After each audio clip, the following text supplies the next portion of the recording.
तो हलो परदेश गे पगली छोड़ी गेले पियावा के घर।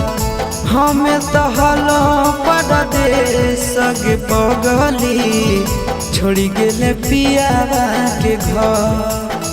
तनी को न कहले हमर आवे के सवाल, तनी को न कहले हमर आवे के सवाल। हमें तो हलो परदेश गे पगली छोड़ी गेले पियावा के घर। हमें तो हलो परदेश गे पगली छोड़ी गेले पियावा के घर।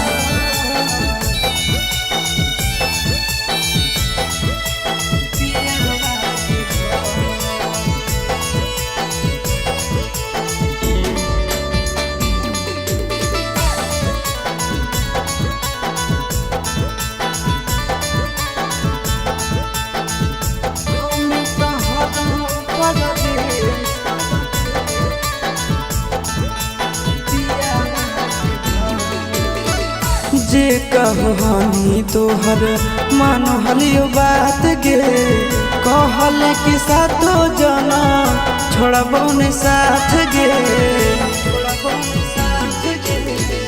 जे कहनी तोहर मान हलियो बात गे, कहल कि सातो जना छोड़बो ने साथ गे।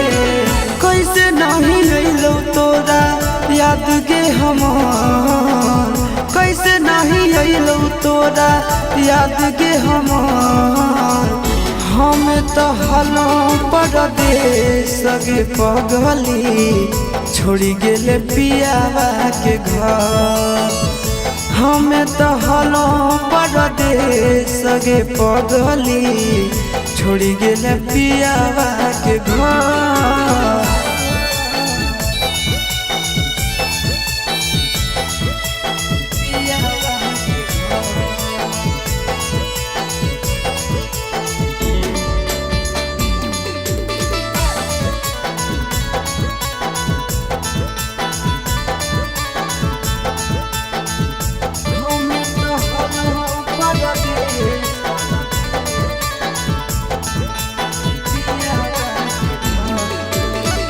संदीप गिरीश बतलिको शादी के खबर गे, ससुरा में खुश रही हो दुआ हो हमार गे।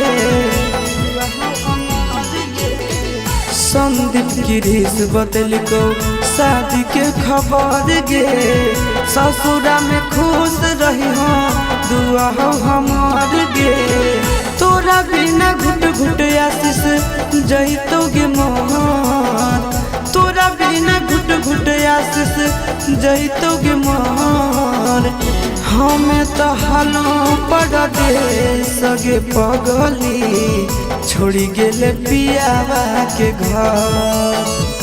हमें तो हलो परदेश गे पगली छोड़ी गेले पियावा के घर।